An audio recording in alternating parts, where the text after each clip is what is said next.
That may be the greatest catch I've ever seen in my life.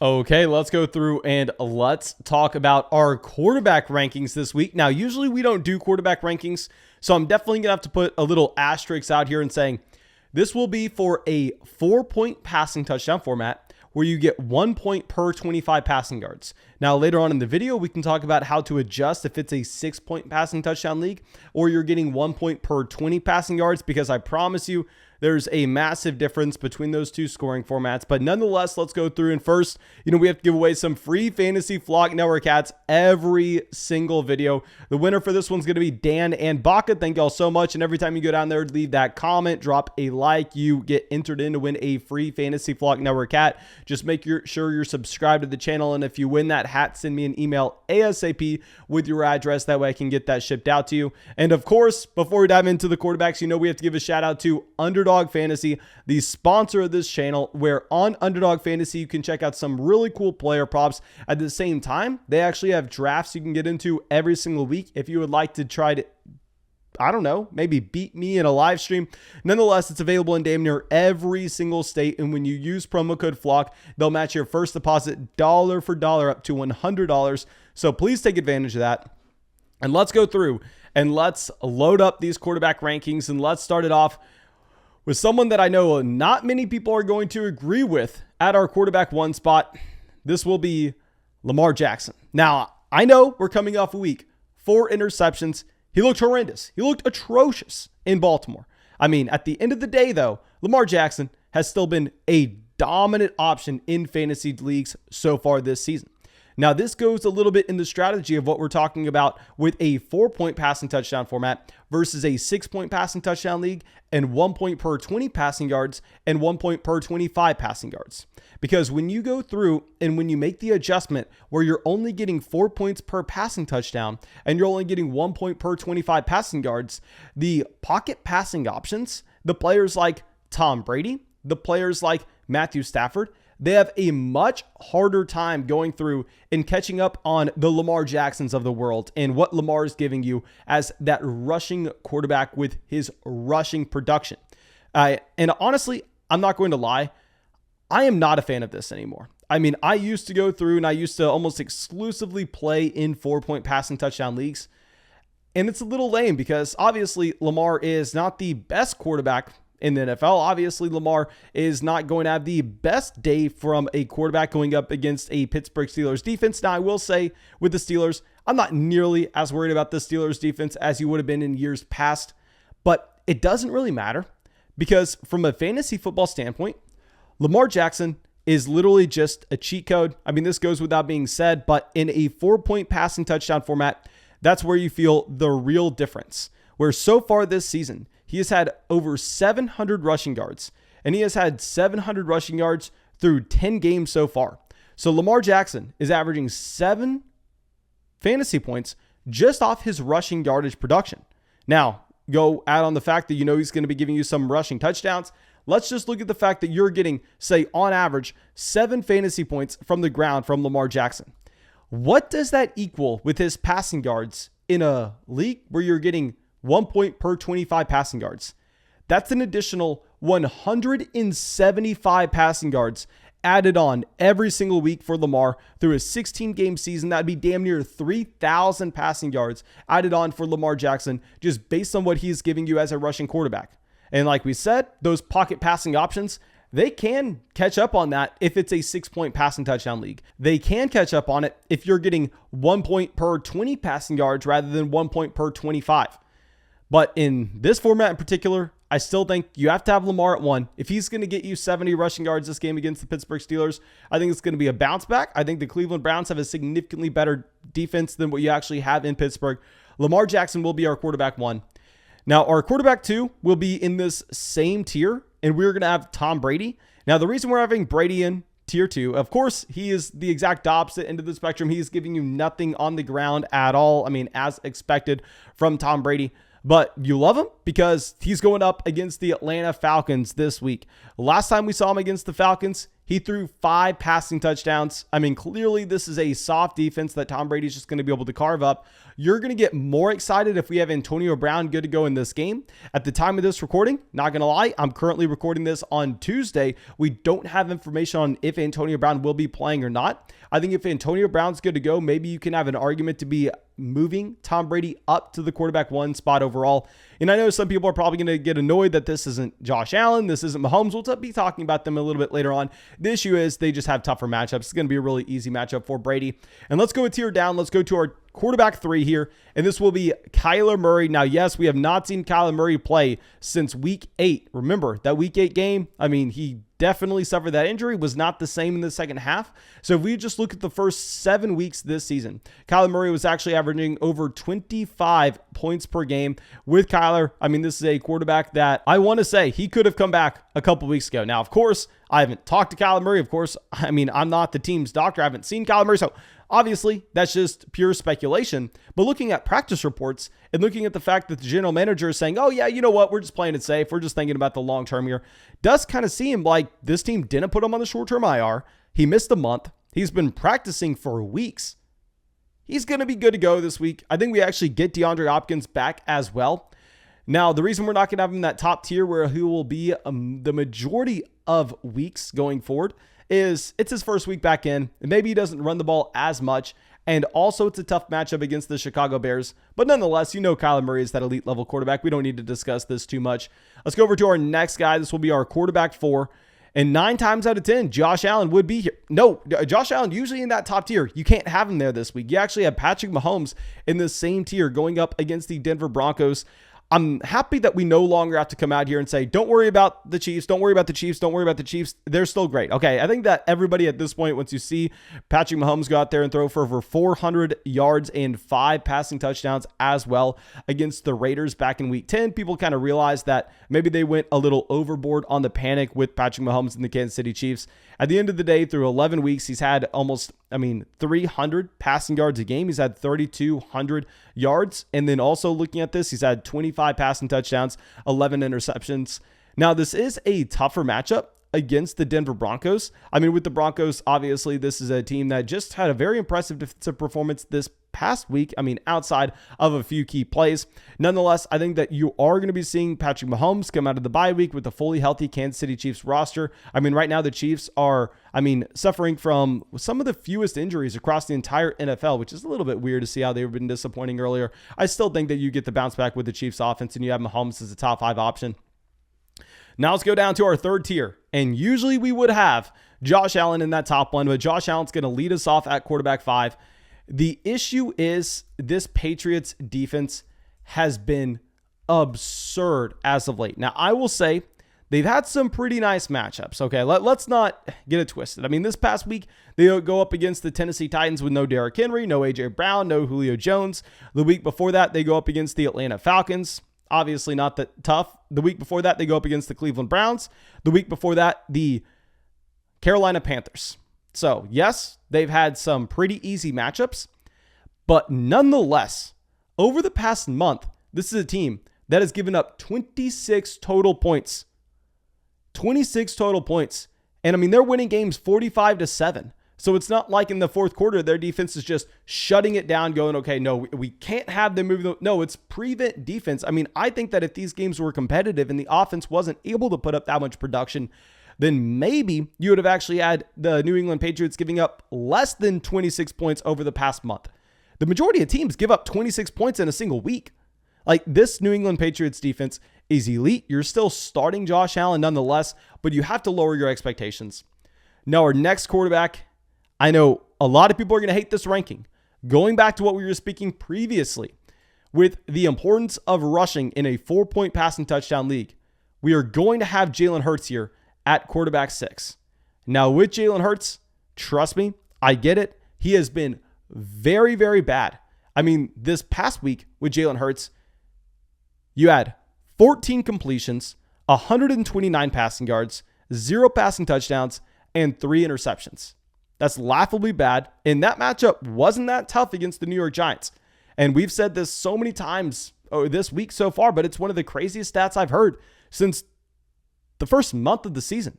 Jalen Hurts has one game with 200 passing yards. He has one game.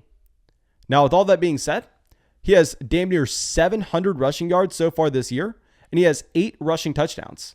So to go through and to convert that to what you actually have with passing yardage statistics, to see how fantasy football is not real life. Fantasy football is literally just a game. I mean, here, if we're going to be converting those 8 rushing touchdowns, that's 48 points. If we're going to be converting those 700 rushing yards, it's going to be an additional 70. So essentially, if you're changing that over to passing yardage, that's added an additional 3,000 passing yards so far onto Jalen Hurts statistics with what he's giving you as a rusher. Now, this week in particular, if this offense is ever going to have a bounce back spot, it's most likely going to be with the New York Jets as their opponent. So please do not bench Jalen Hurts. He's still a mid quarterback 1 option. He's the quarterback 7 so far in the season. I still think you have to go through and play him with aggression.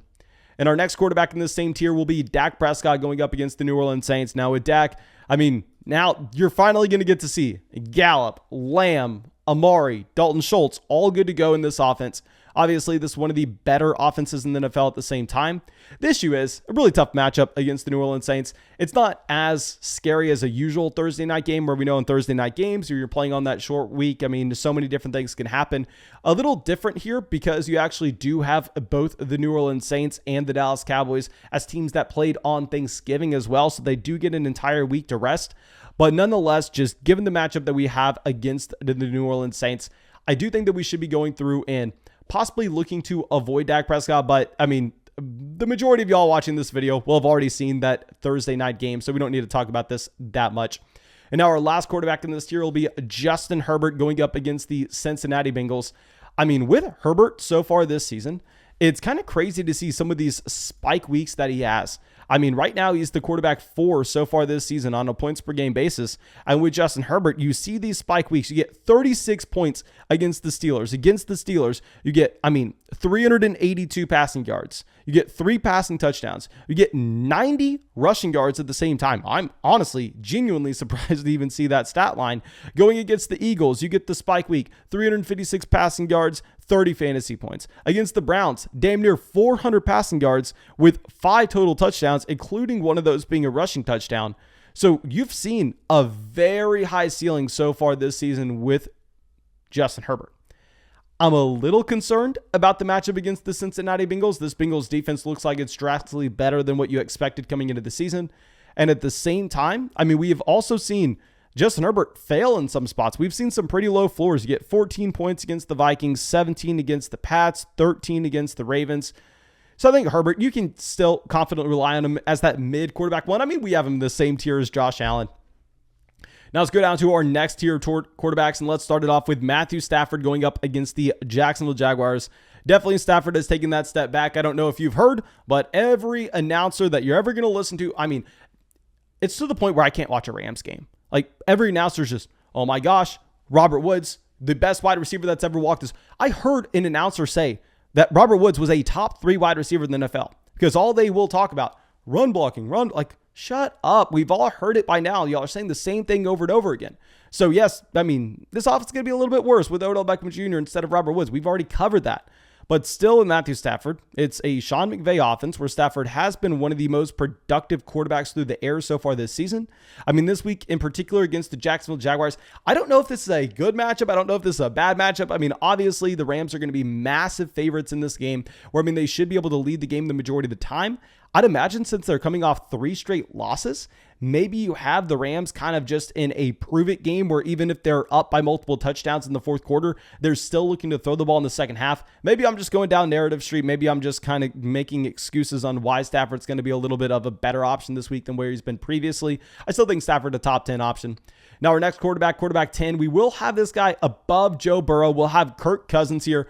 With Cousins, the stats have been kind of crazy so far this season. You're surprised to see that Kirk Cousins here, he's averaged over 20 fantasy points. He's had 23 passing touchdowns and 3 interceptions. He's had over 3,000 passing yards so far this season as well. You really like the consistency that you are getting with Kirk Cousins here. He's always in the pocket. Getting you around, that 20 fantasy point mark. And with Kirk Cousins, Going up against the Lions, not worried about this defense. You would assume that this is going to be a spot where the Minnesota Vikings can just run the ball consistently. But maybe without Dalvin Cook, they look to just lean a little bit more in the pass with Kirk Cousins, Justin Jefferson, and Adam Thielen. I think Cousins is definitely a top 12 option this week and a viable streamer.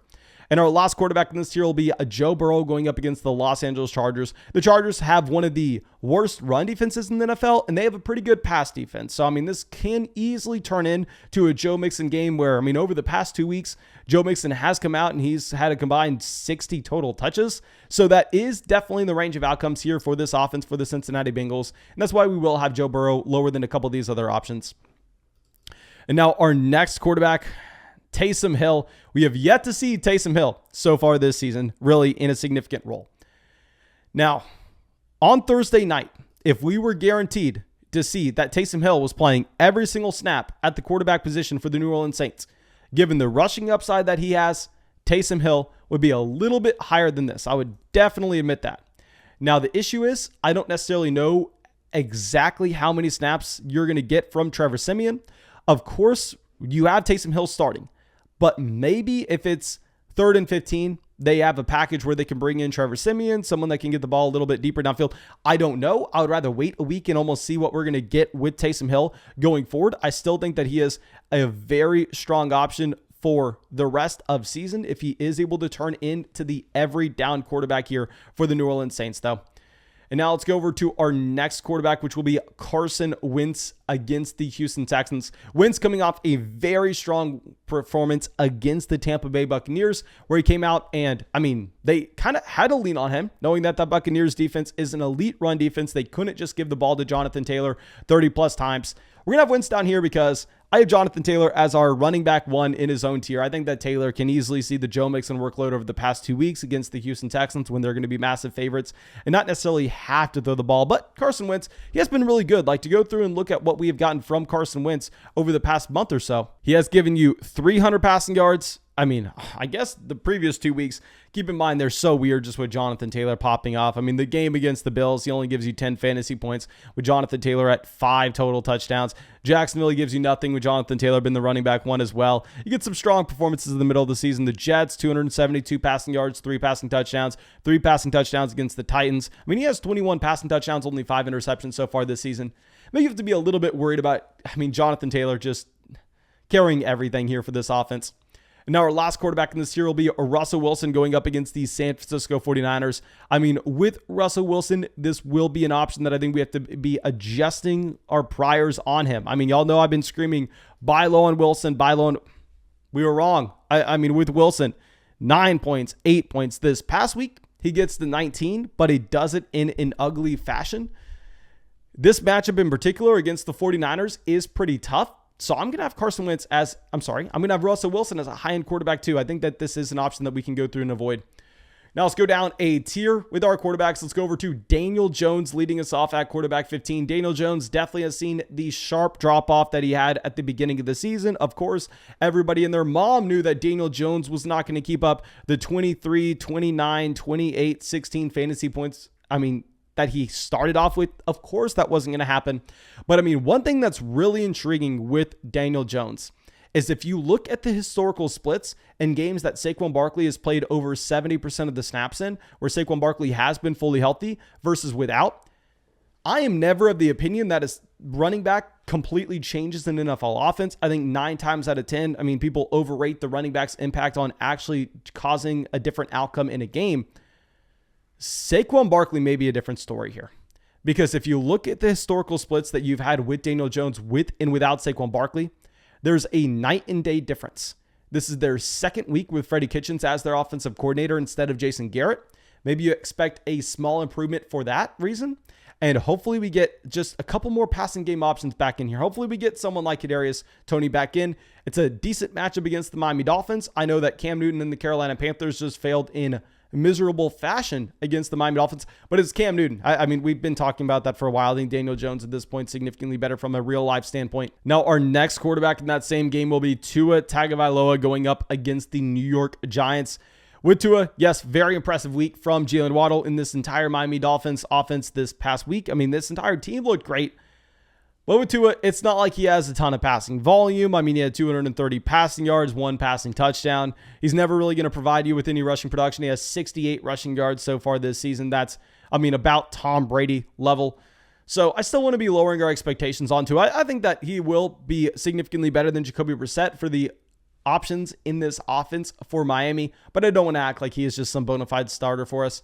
Now, our next running back will be Taylor Heinicke going up against the Las Vegas Raiders. With Heinicke, this past week, another spot. I literally heard the announcers compare Taylor Heinicke to Brett Favre.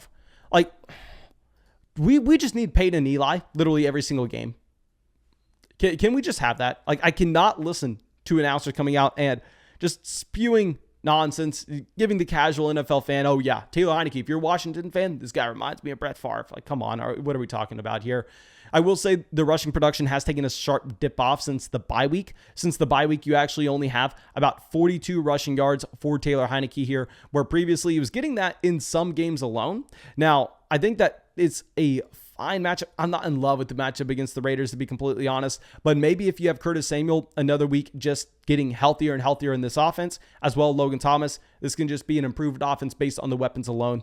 And in the exact opposite end of the spectrum, the quarterback in that same matchup with Derek Carr here, you're removing Henry Ruggs, then you remove Darren Waller. It looks like Darren Waller is not going to be playing in this game either. I know on Thanksgiving, Derek Carr comes out, almost throws for 400 passing yards.